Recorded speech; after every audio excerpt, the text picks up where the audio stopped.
এরে আমার কলিজার টুকরা যুবক, আমি তোমাদেরকে একটা সামান্য বিষয় ঘটনা শোনাই।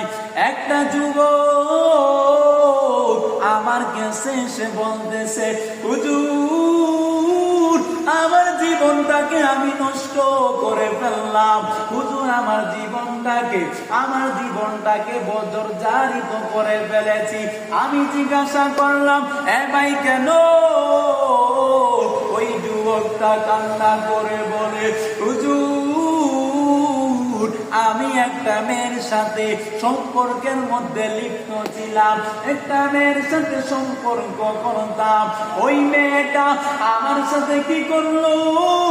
আমার সাথে কথা বলে আবার অন্য জনের সাথেও কথা বলে।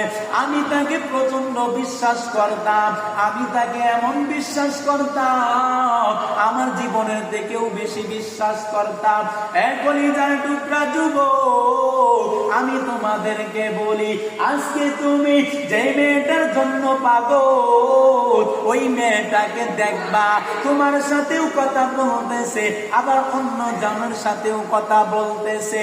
কলিজার টুকরা যুবক, আমি তোমাদেরকে বলি, ওই মেয়েদের পাল্লায় না পড়ে যদি তুমি তোমার রবের দরবারে বলতা, ওদের মালিক কবি রজনীতে উঠে যদি এইভাবে বলতা, ওদের মালিক আল্লাহ, আপনি আমাকে আমার জীবনে এমন একটা মেয়েকে দান করেন, এমন একটা বিবি দান করেন, যাকে দেখে আমি মানসিক শান্তি পাবো, যাকে দেখে আমি আমার কলিজার মধ্যে শান্তি পাবো।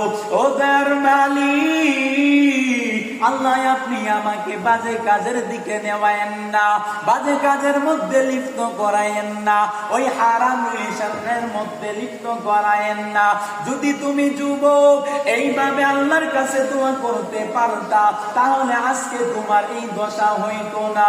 ওই কলিজার টুকরা যুবকটা কান্না করতে করতে সারা রাত্রি ভোর বালিশটাকে বিজাইয়া পারলো।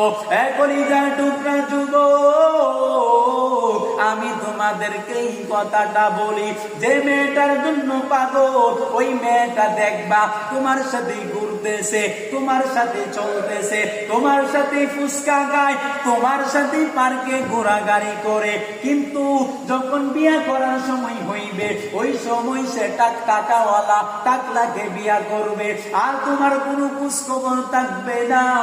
তুমি তো কেমন জানি গাঞ্জাকে বিড়ি টেনে টেনে মাতালের মতন ঘুরতে থাকবা, আর ওই মেয়েটা অপর দিকে স্বামীর সংসার করবে।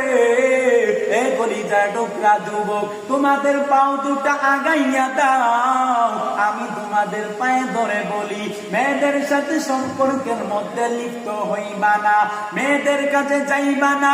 কারণ আজ পর্যন্ত কত যুবক আমাকে ফোন দিয়া কত কান্না করে, হুজুর মেয়ের পাল্লাই পড়ে আমার জীবনটাকে নষ্ট করে ফেলেছি, হুজুর আমাকে একটা আমল বলে দেন, কিভাবে ওই মেয়েটাকে ভুলে যাইতে পারি, কিভাবে ওই বেগানা নারীটার থেকে মুক্তি পাইতে পারি।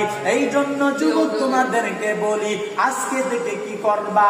এই গুনাহ করবা না, মেয়েদের সাথে গুনাহের কাজে লিপ্ত হইবা না, মওলার কাছে বলবা, ও দয়ার মালিক আমার এরকম মেয়েকে চাই, ও দয়ার মালিক তুমি আমাকে এরকম মেয়ে দান করো, আশা করি পায়া যাইবা। এই জন্য আজকে তোমাকে বাজে যত কাজ আছে ছেড়ে